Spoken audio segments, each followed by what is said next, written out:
Salam dostlar, hər vaxtınız xeyir olsun. Bildiyiniz üzrə Azərbaycan dilindən bütün mövzularını izah etməyə çalışıram. Və bu gün də fonetikada qaldığım yerdən davam eləyəcəm. Fonetikada samitlərdə qalmışdıq. Gəlin bir yerdə baxaq. Biz keçən dəfə saitlər haqqında geniş şəkildə danışdıq.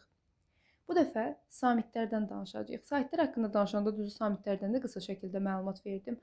Amma yenə də indi daha geniş formada samitlərin xüsusiyyətlərindən də danışılacaq.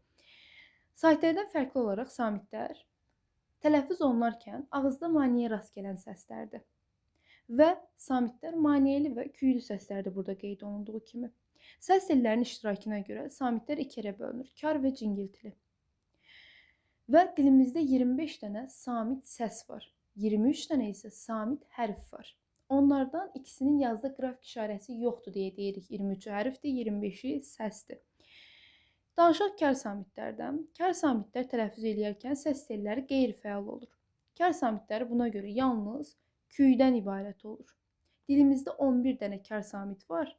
Bunun ikisinin yazda qrafik işarəsi yoxdur qeyd etdiyim kimi. Bunlar hansılardır? K və ştrixli X samiti. Ştrixli X İ şəklində tələffüz olunur. Çörək, ləçək şəklində, yəni İ şəklində tələffüz olunur.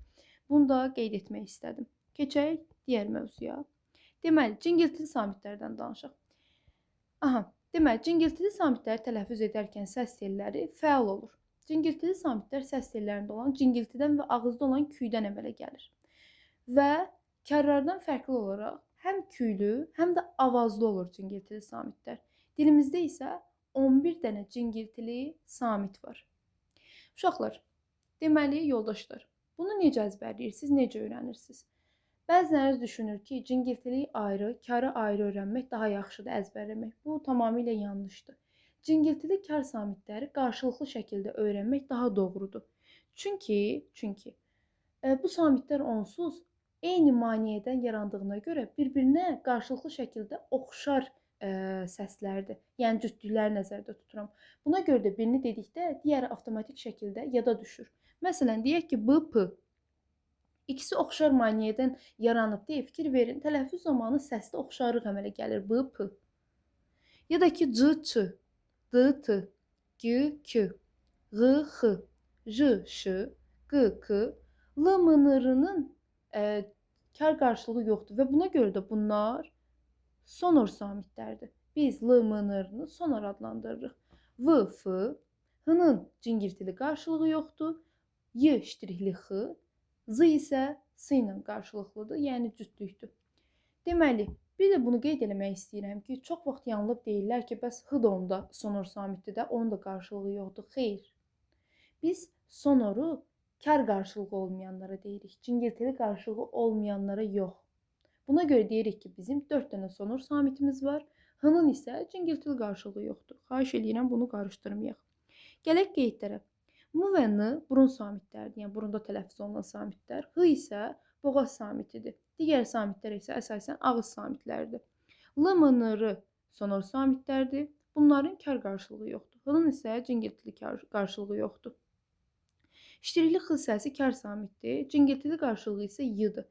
Bu səsin tələffüzü İ şəklindədir. Bəli, çiçək, ləçə şəklində də olan sözlərdə də bu sondakı səs ştrixli X-dır.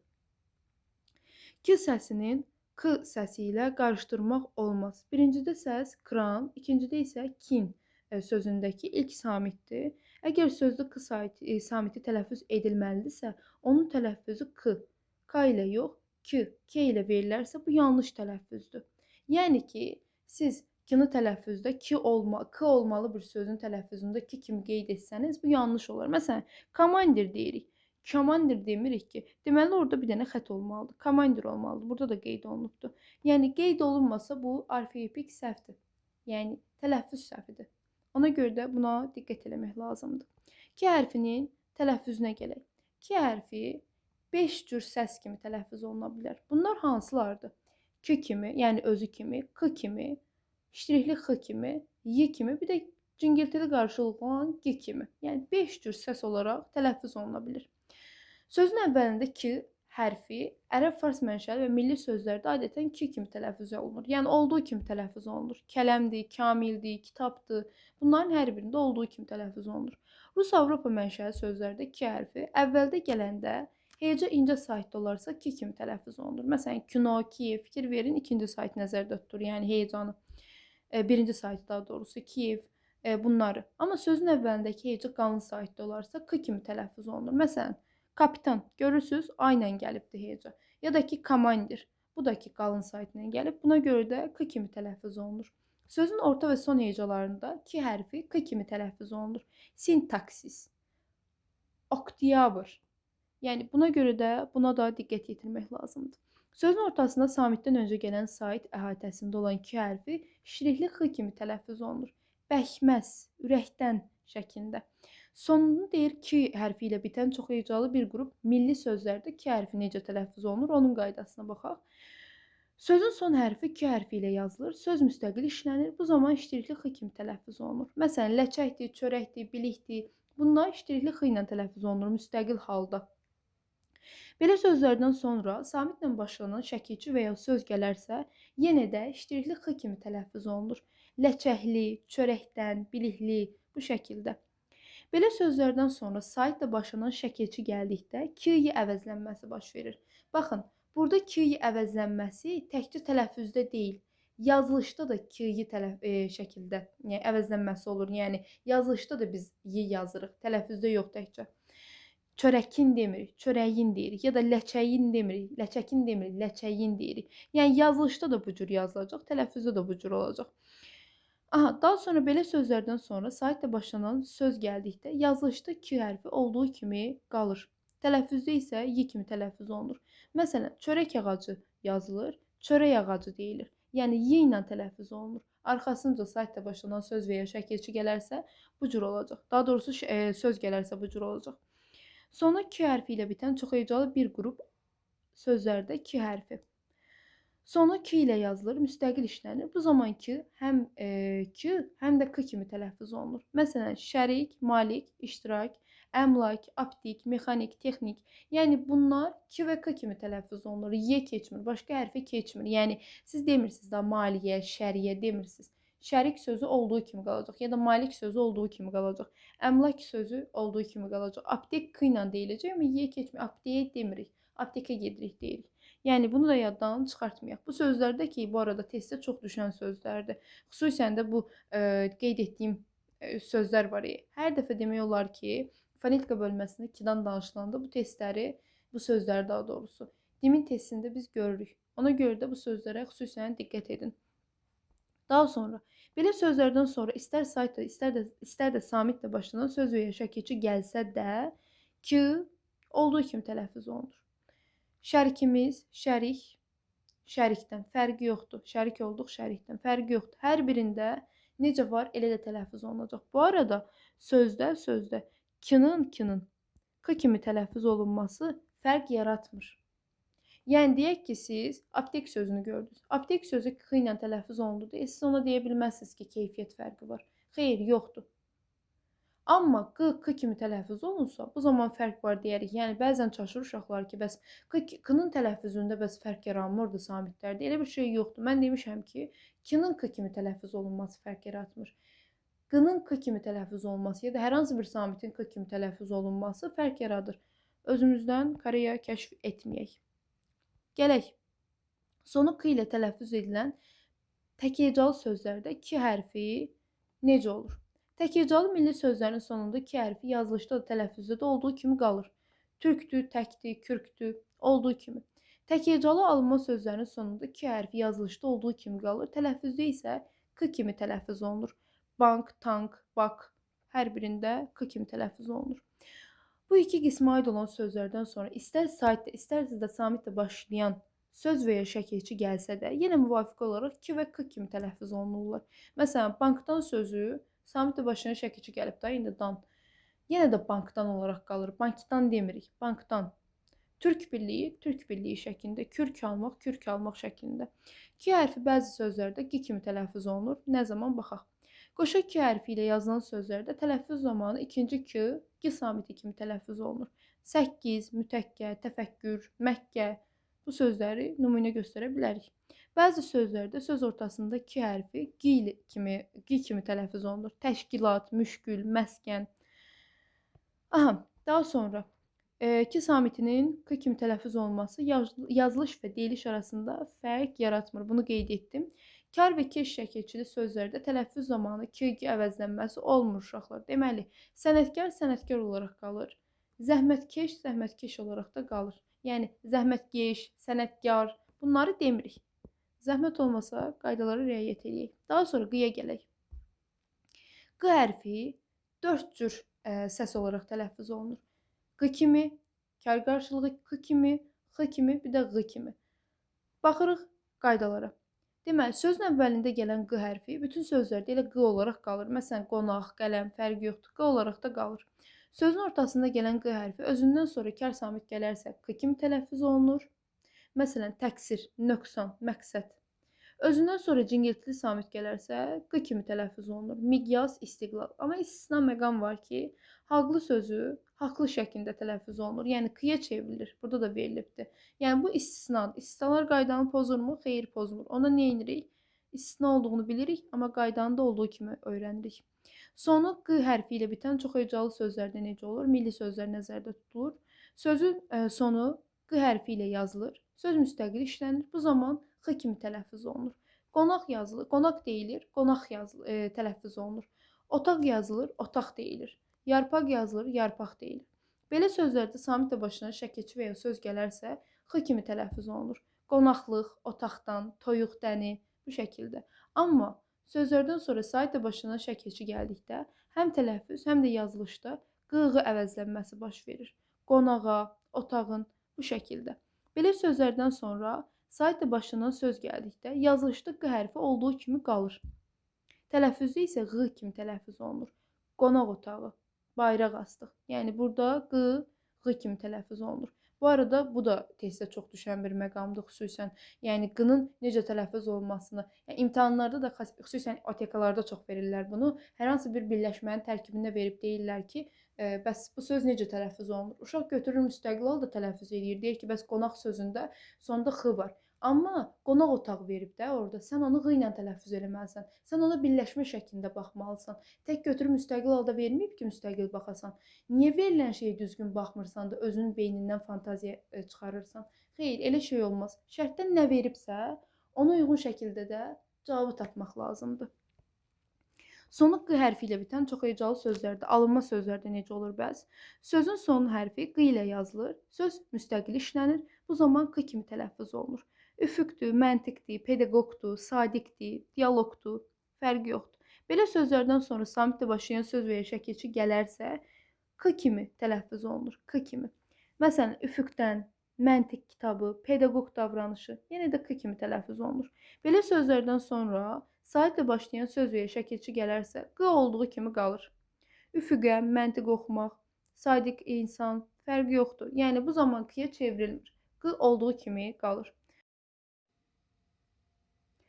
Qoşu samitli sözlər. Qoşu samitli sözlərdə eyni qoşu saitli sözlərdəki kimidir. Yəni 2 dənə samit yanaşı gələndə olur qoşu samitli söz. Qoşu samitli sözlər 2 yerə bölünəcək. Eyni cinsli və müxtəlif cinsli. Eyni cinsli qoşu samit o deməkdir. Yəni 2 dənə eyni samit yanaşı gələcək. Müxtəlif cinsdə də müxtəlif samitlər yanaşı gələcək. Məsələn, deyək ki, 2 dənə y yanaşı gəldi ya da 2 dənə t yanaşı gəldi. Bu olacaq eyni cinsli qoşu samitli söz. Amma ki, bir sözdə müxtəlif 2 dənə samit yanaşı gəlsə, məsələn, deyək ki, s-t, ş-t, bu zaman bu olacaq müxtəlif cinsli qoşu samitli söz. Gəlin eyni cinsli qoşu samitli sözlərin qaydalarına baxaq. Eyni cinsli qoşu samitli sözlərində 4 samit tələffüz zamanı dəyişikliyə uğrayır. Birində isə uğraya da bilər, uğramaya da bilər. Gəlin o dəyişikliyə uğrayanlara baxaq ilk olaraq. Qoşa q-dan danışaq. Qoşa q tələffüz zamanı k-q, təkcə k və x-q kimi tələffüz oluna bilər. Bu necə olur? K-q kimi tələffüz olunmasına, məsələn, rəqqas. Tələffüz zamanı qoşa q-nın birincisi k-yə çevrilir. Rəqqas, saqqız, diqqət. Təkcə k kimi tələffüz olunmasına, məsələn, deyirik ki, haqq söz. Tələffüz zamanı buradakı haqq olur haqq söz.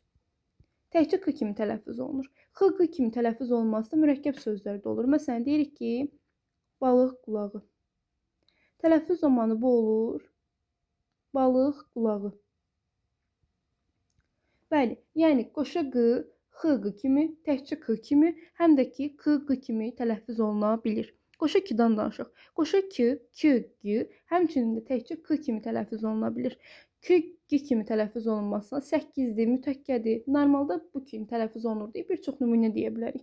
Amma təkcə k kimi tələffüz olunmasına baxın, aşağıda da nümunə veriblər. Məsələn, akordeon sözü. Akordeon şəklində təkcə bir k ilə tələffüz oluna bilir. Qoşa t-dan danışaq. Qoşa t, t-dı kimi tələffüz olunur. Həttadır, əlbəttə ki, ittiham. Bunların hər biri t-dı şəklində tələffüz olunacaq. Qoşa p-dı isə p-b kimi tələffüz olunur.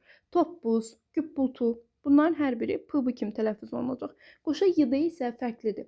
Əgər qoşa y sözün kökündə gəlibsə, olduğu kimi tələffüz olunur. Yox, əgər sözün kökündə yox da şəkilçinin tərkibində gəlibsə, bu zaman y-nın biri düşür tələffüz zamanı. Məsələn, deyək ki, riyaziyyat sözü. Riyaziyyat sözündə tələffüz zamanı necə olacaq? Riyaziyyat. Yəni, y-nın biri düşəcək. Amma sözün kökündə olsa, məsələn, deyək ki, niyyət sözü olduğu kimi qalacaq tələffüzdə. Yəni, iyyat, iyyə şəkilçidirsə, y düşəcək. Yox, şəkilçi deyilsə, y qalacaq. Amma ki, istisna məqamlar var. Belə ki, bəzən sözün kökündə olsa da, tələffüz zamanı y-nın biri düşə bilər. Bunlar hansı sözlərdir?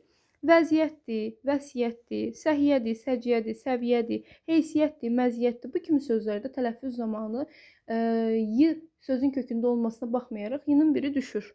Bunu da nəzərə alın. Bəzi sözlərdə var ki, biz axı deyirik eyni cinslərdə sadəcə bu 5 hərfdə dəyişim olur axı, 5 səsdə. Bəzi sözlər var ki, onlarda da dəyişiklik ola bilir. Qoşa digər hərflərdə, eyni cinslərdə. Məsələn, qoşa m və s-larda bəzən dəyişiklik ola bilir. Məsələn, qrammatika sözü tək m ilə, nə bilim, kommunal sözü tək m ilə, rejissor sözü tək s ilə tələffüz oluna bilir. Yəni, bu demirəm, bu istisna məqamdır. Sizdən soruşulsa, siz əsas olaraq bunları deyəcəksiniz. Amma əlbəttə ki, tələffüzdə istisna məqamlar ola bilərmi bu kimi? Ola bilər. İstisnalar qaydanı pozurmu? Xeyr, pozmur. Gəlin danışaq eynicinsi qoşa samitli tək hecalı sözlərdən. Sonra eynicinsi qoşa samitlə bitən tək hecalı sözlərdə qayda necə olur? Əgər samitlə başlayan şəkilçi qoşularsa, söz kökündəki son samit düşür. Məsələn, fəllər sözü. Baxın, görürsünüz, 2 dənə n ilə verilibdir. Amma ki, samitlə başlayan şəkilçi gəldikdə bir n ilə yazılır. Ya da ki, haqlı sözü. 2 qıdır haqq sözündə. Amma ki, samitlə başlayan şəkilçi gəlib də haqlı şəklində verilir. Yəni ki, bunların yazılışı da belə olacaq. Tələffüzündə də əlbəttə ki, tələffüzə uyğun dəyişimli olur. Məsələn, haqlı sözü haqlı şəkildə tələffüz olunur. Bu öz yerində. Sadəcə dediyim kimi, bunların bu yazılış qaydasıdır. Bunu qarışdırmayaq. Bu kimi sözlərə saitlə başlayan şəkilçi qoşulduqda son samit düşmür. Olduğu kimi tələffüz olunur. Yəni, bunu qarışdırmayaq. Fənnə sözü, məsələn, fənnə kimi. Xəttə sözü xəttə kimi. Yəni, tələffüz zamanında, yazılış zamanında t-lar olduğu kimi qalacaq. Tələffüz zamanı əlbəttə ki, dəyişimlər ola bilər. Yəni, yazılışı nəzərdə tuturam ki, t-nın biri saitlə başlayan şəkilçi və söz gəlib deyə düşməyəcək. Bunu nəzərə alaq. Bu kimi sözlər mürəkkəb sözün birinci tərəfi olarsa, qoşa samitlər olduğu kimi qalır. Əlbəttə, tələffüzdə dəyişimlər ola bilər. Yazılışı nəzərdə tuturuq. Amma ki, ikinci tərəfdirsə, bu zaman qoşa samitlərdən biri yazılmır. Məsələn, görürsünüz, haqq nahaq dedikdə, burada qoşa qının ikisi də olduğu kimi yazılıb. Əlbəttə ki, bayaq sizə dedim axı, qoşa q bəzən bir k kimi də tələffüz oluna bilir. Tələffüzü fərqlidir, bu öz yerində. Amma ki, ikinci tərəf olduqda, baxın, fikir verin, t-nın ikisi də yazılmayıbdır. Nə deyirik? Yəni, mürəkkəb sözün birinci tərəfdirsə, hər iki hərf yazıla bilər, amma mürəkkəb sözün ikinci tərəfdirsə, hərfin biri düşür, o şəkildə yazılır. Yəni, qaydası budur. Amma ki, iki söz istisnadır ki, his və kül sözlərdir. Bu sözlərə samitlə başlayan şəkilçi əlavə etsək də, bu sözlərdə s və l düşmür. Yəni, qoşa s və l düşmür. Nəyə görə belədir? Çünki bu sözlərin tək hərf olan, yəni tək samit olan variantları mövcuddur. Leksik mənası mövcuddur. Onları fərqləndirmək üçün bunu eləyirik. Çünki 2 s ilə olan his duyğu mənasında istifadə olunur. 1 s ilə olan tüstü mənasındadır. 2 l olan bütün mənasındadır kül. 1 l olan isə yanmış şeylərdən qalan o toz mənasındadır. Buna görə də biz onu fərqləndirmək üçün belə edirik. Amma hiss sözündə bir istisna var ki, ona s, siz, susuz şəkilçisinə əlavə etdikdə sözün kökündəki s-nın biri düşə bilir. Yəni, hiss olanda hissiz olur. Yəni, 3 s olur, 4 s, daha doğrusu 2 s olur, 3 s olmur. Bu istisna məqamdır. Aha, keçək müxtəlif cinsi qoşu samitli sözlərə. Biz bilirik ki, sözün ortasında gələn kar samitlərdən ikincisi çox vaxt cingiltili tələffüz olunur. Məsələn, deyirik asfalt. Asfalt şəklində yazılır. Asfalt şəklində yazılır. Asfalt şəklində tələffüz olunur. Ya da ki, taxta yazılır. Taxta şəklində tələffüz olunur. Amma bəzi məqamlar var ki, sözün ortasında iki dənə kar samit yanaşı gəlsə də, onlarda tələffüz zamanı fərqlənmə baş vermir. Məsələn, burada da qeyd olunubdur. Məşhurdur, taksidir, şturmandır, şkafdır. Yəni bu sözlərdə məsələn heç birində tələffüz zamanı iki kar samit yanaşı gəlib deyə bir fərqlənmə olmayacaq. Sözün özündə ola bilər. Yenə deyirəm. Amma sadəcə biz burada bu qaydaya əsaslanaraq, bu qayda üzərindən danışırıq. Sözdə n samitindən sonra b-mız hərfləri gələrsə, n, m kimi tələffüz olunur. Məsələn, dinməzdir, günbəzdir, günbəz şəklində, dinməz, dinməz şəklində, son beşik, son beşik kimi, 15, 15 kimi tələffüz oluna bilər. Amma bəzi sözlər də qarışdırılır ki, bəs orada n-dır, m kimi tələffüz olunur. Xeyr, elə bir şey yoxdur. Bəzi sözlər var ki, onlar ümumiyyətlə m ilə yazılır, m ilə də tələffüz olunur. Çox vaxt bunu qarışdırırlar deyə imtahanlar da salırlar. Bu sözlərə diqqət etmək lazımdır. Məsələn, deyək ki, kömbə sözü, hambal sözü, pambıq, lampa, ambisiyadır, lampadır, nə bilim, bombadır, amperdir. Bunlar m ilə yazılır, m ilə tələffüz olunur. Bir də ki, əyinbaş sözündən can başla sözləri m kimi tələffüz olunmur. Elə əyinbaş qalır, can başla qalır. Yəni tələffüz zamanında əyinbaş, can başla şəklində tələffüz olunacaq. Gəlin h-tı hərflərinin birləşməsindən danışaq. H-tı hərf birləşməsi tələffüz zamanı dəyişimə uğrayır. Möhtərəm, möhtəşəm olur. Möhtərəm, daha doğrusu möhtərəm olur, yəni d olur. Möhtəşəm, möhtəşəm olur. Yəni t deyə çevrilir. Bu zaman t tələffüz zamanı d olur. Amma ehtimaldır. Yəni e üstə gəlsin, h-tı birləşmələrində dəyişim olmur. Ehtiram olur, ehtiyac olur, ehtişam olur. Bu hara kimi olan bir qaydadır. Bunu da nəzərə alın. Hal-hazırda bu 6-cı siniflərdə dəyişib. Yəni ki, biz 6-cı siniflərdə götürürük ki, ehtiram sözü artıq ehtiram şəklində tələffüz olunur. Yəni t-dır əvəzlənməsi olur. Ancaq bu nə 9 imtahanına düşməyəcək, nə də 11 imtahanına düşməyəcək. Nəyə görə belədir? O 6-lar nə vaxt ki, gəlib 9-cu sinifə keçəcək, o zaman qayda tətbiq olunacaq. Hal-hazırda bu sadəcə və sadəcə miq və sertifikasiya imtahanına tətbiq olunacaq, çünki qayda dəyişib. Amma onun xaricində 9 və 11 imtahanlarına tətbiq olunmayacaq. Yəni bu qaydanı görəndə dəyişib deyirəmsə, 9-11-lər gedib qaça-qaça bunu götürməsin. Onlar üçün dəyişməyib. E üstə gəlsin, h-tı olduğu kimi qalacaq. Ehtimal yazılırsa, ehtimal da tələffüz olunacaq. Ehtiram yazılırsa, ehtiram şəklində də tələffüz olunacaq. Sonra 6-lar 9-11 olduqda bu qayda dəyişəcək məktəblilər üçün. Bunu nəzərə alın. Daha sonra biz bilirik ki, yer mənası, yer məkan mənası bildirən xüsusi sözlərdə tələffüz zamanı onlar dəyişimə uğramamalıdır. Məsələn, qazaq sözü sayda başlayan şəkilçi əlavə etdikdə qazağa olmur. Qazaxa şəklində qalır. Samuxa, yevlaxa olduğu kimi qalacaq. Orada x, ğ əvəzlənməsi olmayacaq. Şıtı, fıtı, sıtı. Bunlar vacib qaydalardandır. Buna diqqətlə qulaq asmaq lazımdır. Söz sonunda gələn sıtı, fıtı, şıtı birləşmələrində necə fərqliliklər olur? Əgər söz müstəqil şəklində gəlibsə, məsələn, deyək ki, neft olduğu kimi tələffüz olunacaq, elə neft şəklində. Əgər ki, sözdə samitlə başlayan şəkilçi və ya söz gələrsə, bu zaman sondakı t düşəcək. Məsələn, deyək ki, neftçi. Bu zaman tələffüz zamanı olacaq neftçi.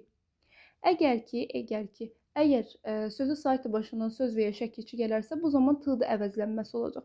Məsələn, deyək, neftə yazılır da, a-ə şəkilçisi gəlibdir. Bu zaman olacaq neftdə. Yəni, müstəqil halda olduğu kimi qalacaq tələffüzdə. Samitlə başlayan söz şəkilçi gələrsə, tələffüz zamanı t düşəcək. Saytla başlanan söz və ya şəkilçi gələrsə, tələffüz zamanı t-dır əvəzlənməsi olacaq. Bu qədər. Bu sözləri də ki, ekrandan istəsəniz oxuya bilərsiniz. Bunlar sadəcə sözlərin tələffüz və yazılış qaydalarıdır bəzi sözlərin. Məsələn, bu sözlər çox düşür. Zəhimli sözü i'siz yazılır. Yəni, ortada i yoxdur, amma zəhimli şəklində tələffüz olunur. Hüzünlü sözü 2 dənə ü var, amma tələffüz zamanı 3 dənə ü ilə tələffüz olunur. Eynən bu sözlərin hər birində bu şəkildədir. Bunlarda yadda saxlayın. Daha sonra sonu bıdığıcı ilə bitən bəzi sözlərdə olan qaydalardan danışacağam. Sonu bıdığıcı ilə bitən çox hecalı sözlərdə bir sıra qaydalar var. Bu qaydalar hansı qaydalardır? Əgər bu sözlər müstəqil halda gələrsə və ya samitlə başlayan söz şəkilçi gələrsə bu sözlərdən sonra sondakı cingiltili samit kər qarşılığına keçir. Necə olur? Məsələn, deyək corab sözü. Tələffüz zamanı bu olacaq corab. C-yi elə yazdım, C kimi görünür. Gözlüyümü bir dəqiqə silim. Sonra deyilməsin ki, bəs bu niyə Ç-yə keçdi? Aha, corab sözü corab şəklində tələffüz olunacaq. Corabda deyək, corabda. Tələffüz zamanı olacaq corabda. Müstəqil halda və samitlə başlayan söz şəkilci gəldikdə keçdi kar qarşılığına. Amma saitlə başlayan söz və ya şəkilçi gələrsə olduğu kimi qalacaq. Deyək corabı. Tələffüz zamanında olacaq corabı. Yəni heç bir dəyişim baş verməyəcək. Amma bəzi qaydalar var. Əgər ki sözdə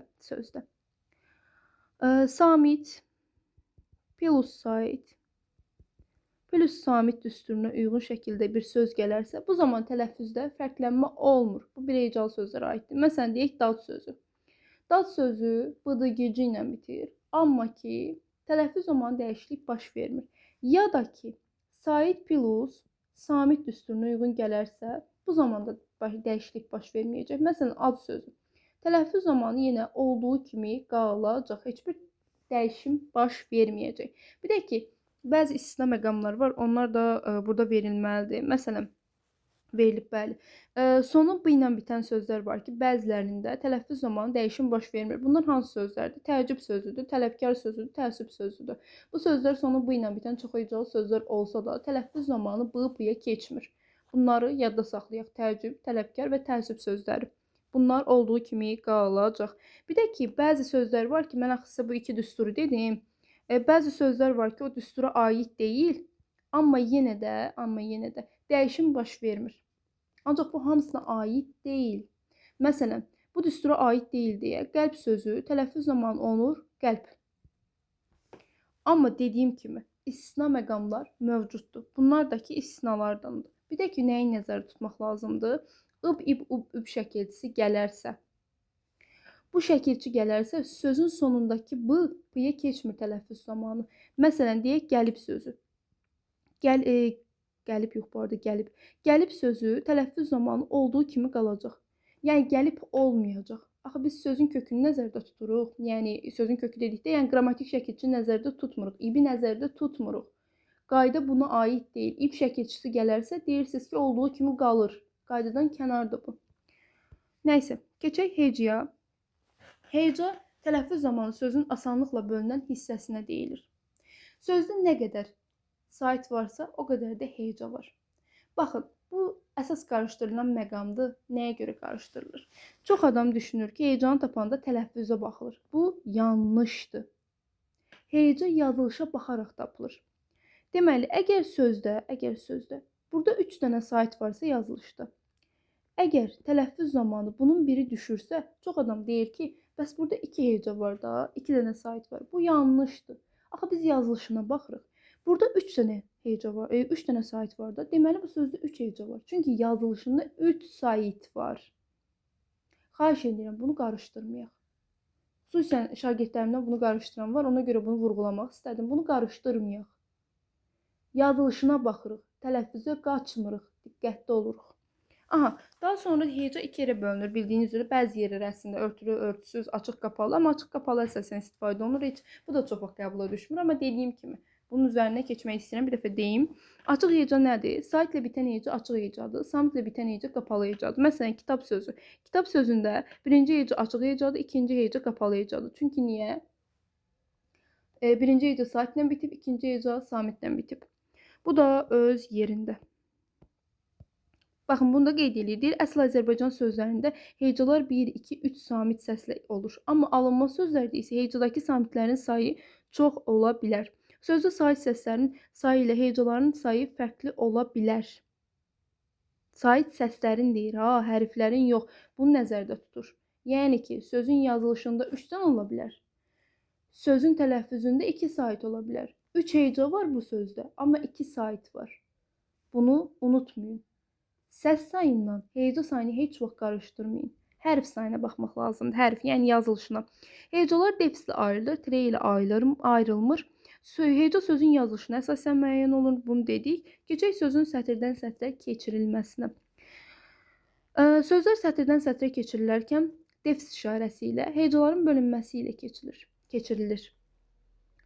Köklə şəkilçi birləşməsindəki iki sait yanaşı gəldikdə araya bitişdirici samit artırılır. Yəni y-sıdan söhbət gedir burada. Sonraki saitə qoşulur. Məsələn, onu, ataya, bacısı və s. kimi. Sözün sətirdən sətrə keçirilməsi qaydalarımız mövcuddur. Sözlər sətirdən sətrə ancaq bütöv hecalarla keçirilir. Bu zaman köklə şəkilçinin xüsusi rolu yoxdur. Məsələn, vətən, məktəblilər, kitabın bu şəkildə keçiriləcək. Yəni, sözün kökü məktəbdə deyil, məktəbi bütöv şəkildə götürməyə məcbur deyilsiniz. Bunu nəzərdə tutur bu qayda. Tək bir hərfdən ibarət hecanı sətirdən sətrə keçirmək və sətrin sonunda saxlamaq olmaz. Məsələn, ana sözü ana şəklində keçirmək olmaz. Yəni, bir dənəsini götürüb burada qoyub, arxasını gedib o tərəfdən yazmaq olmaz. Tərkibində eynicisi qoşa samit olan sözləri yeni sətrə keçirərkən qoşa samitlərdən biri sətrin sonunda saxlanılır. Digəri isə yeni sətrə keçirilir. Məsələn, tokka, addım bu şəkildə verilir. Ad keçirilir, dım şəklində yazılacaq. Bu nəzərdə tutulur. Mürəkkəb adların ixtisarlarını parçalayıb sətirdən sətrə keçirmək olmaz. Məsələn, abışdır, atətdir, atbudur. Bunların heç birini keçirməyəcəksiniz. Yəni, olduğu kimi saxlayacaqsınız bütöv şəkildə. Rəqəmlərə qoşulmuş şəkilçiləri və müxtəlif qısaltmaları ayırıb yeni sətrə keçirmək olmaz. Məsələn, deyək 2 kilo deyirsiniz, ya da ki 30 hektar deyirsiniz, 25 kilo deyirsiniz. Bunu 25'i buradan yazıb, bir dəqiqə, 25'i buradan yazıb, hektarı buradan yazmaq olmaz. Hektarı buradan yazmaq olmaz. Ya da metri, cünü, fərqi yoxdur. Olduğu yerdə yazacaqsınız. Baxın, görürsünüz, cüdür, hektardır, kilometrdir, metrdir, faizdir, daha sonra şəkilçisidir. Bunların hər biri yanında yazılmalıdır, keçirilməməlidir. Mürəkkəb sözlərin tərkib hissələri ayrı-ayrı hecalara bölünüb sətirdən sətrə keçirilməlidir. Yarım, a, da şəklində keçirilməlidir. Yəni, yarımada yox, yarım, ada şəklində bölünüb hər bir hissəsi keçirilməlidir. Keçək ahəng qanununa. Ahəng qanunu sözlü qalın və incə saitlərin bir-birinin izləməsinə deyilir. Bu qanuna əsasən iki hecalı və çox hecalı sözlər qalın saitlə başlayırsa, digər hecalarda qalın saitlə davam etməlidir. İncə saitlə başlayırsa, digər hecalarda incə saitlə davam etməlidir. Əgər sözdə eyni anda həm incə, həm də qalın sait olarsa, deməli ahəng qanunu pozulub. İncə saitlərin ahəngi, məsələn, meşələr, kənddəki sözlərində incə saitlərin ahəngi gözlənilib. Qalın saitlərdə isə, məsələn, baba sözündə, qaranlıq sözlərində isə qalın saitlərin ahəngi gözlənilib. Bu qanuna görə dilimizdəki şəkilçilər 2 və 4 variantlıdır. Yəni, sözdəki saitə uyğun şəkildə gəlir. Və bəzi alınma sözlərdə isə ahəngə rast gəlinir. Yəni, bu o demək deyil ki, bu bizim qanunumuzdur deyə bütün sözlər buna uyğunlaşır, milli sözlər. Ya da bütün alınma sözlər bu qanuna uyğunlaşmır. Belə bir şey yoxdur. Alınma sözlər ahəng qanununa tabe ola bilər. Bəzi sözlərimiz də ahəng qanununa tabe olmaya bilər. Yəni, bu mövcuddur. Bu qaydaya zidd deyil. Bu mümkündür. Məsələn, bülbüldür, taxtadır, dəftərdir, qələmdir. Bu kimi sözlər var ki, bir çox sözlər var ki, ahəng qanununa tabedir və alınma sözdür. Bir çox alınma sözlərdə ahəng qanunu pozulur. Məsələn, dünyadır, katibdir, alınmadır. Bunlar da mövcuddur. Bəzi alınma sözlərdə ahəng qanunu təsiri ilə Azərbaycan dilinə uyğunlaşdırılır. Yəni, ahəng qanununa görə o sözü götürmüşük, öz dilimizi uyğunlaşdırmışıq. Məsələn, vedro yazılırdı normalda, ruslarda belədir. Amma biz ona vedre deyirik. Yəni, öz dilimizə uyğunlaşdırmışıq. Məsələn, faydədir, fayda deyirik, qaydədir, qayda deyirik. Bunlar da mövcuddur. Axı, biz dedik ki, 2 və 4 variantlı şəkilçilər bizə ahəng qanununa uyğun şəkildə verilir. Çünki yəni dəyişmək olur da. Məsələn, söz aynandısa lar deyirik, əynəndisə lər deyirik. Amma bir variantlarda belə bir ehtimal yoxdur. Onlar bir cür yazılır. Ona görə bir variantlı şəkilçilər bəzən ahəng qanununa tabe olmur. Məsələn, deyək ki, babamgil, evdar, bərbərxana. Bunlar görürsünüz, dəyişə bilmir deyə söz qalınla gəlibdir. Amma ki, incə saitdən gəlir deyə şəkilçi ahəng qanunu pozur. Əsl Azərbaycan sözləri içərisində də ahəng qanununa tabe olmayan sözlər var. Bunları əslində əzbərləsəz yaxşıdır, çünki testlərə salırlar. İşıqdır, ildırımdır, ilandır, ilıqdır, ilğımdır, inamdır, işıldamaqdır, iraqdır, işartıdır. Bunlar hər biri, bu sözlərin hər biri ahəng qanununa tabe olmayan milli sözlərimizdir. Ahəng qanunu kök və şəkilçi arasında daha sabit olur. Şəkilçi söz kökündəki son saitə uyğunlaşdırılır. Yəni son sait qalındırsa qalın, incədirsə incə saitlə başlayan şəkilçi qoşulur. Məsələn, evdə, otaqda, aşağıdakılar fərqi yoxdur. Hər birində sonuncu saitə uyğun şəkildə digər şəkilçilər gəlir. Bu situasiyaya əsasən ahəng qanunu həm də morfonoloji hadisə adlandırılır. Fonetik səslərlə yarandığı üçün, morfoloji isə kök və şəkilçi arasında olduğu üçün. Vurğu hal-hazırda qəbula düşmürdü. Vurğunu izah eləməyəcəm. Birbaşa keçək fonetik təhlil barədə bir-iki qeyd etmək istəyirdim. Onlar deyim. Fonetik təhlil zamanı ahəngdir, vurğudur, hecadır. Bunlar yazılışa baxılacaq. Yəni, əgər ki, hecanı, ahəngi, vurğunu tapmaq istəyirsinizsə, siz sözün yazılışına baxacaqsınız. Amma səsin saydı, nə bilim, saitin saydı, samitin saydı, hansı saitin və ya samitin sözdə olub-olmamasıdır. Bu zaman siz baxacaqsınız tələffüzə. Yəni, məsələn, deyək, maarif sözündə. Maarif sözündə deyəcəksiniz ki, 3 heca var, amma ki, 2 sait səs var. Yəni, bunu nəzərə almaq lazımdır. Fonetika bölməsi bu qədər idi dostlar. Leksika bölməsinin izahında görüşmək üzrə.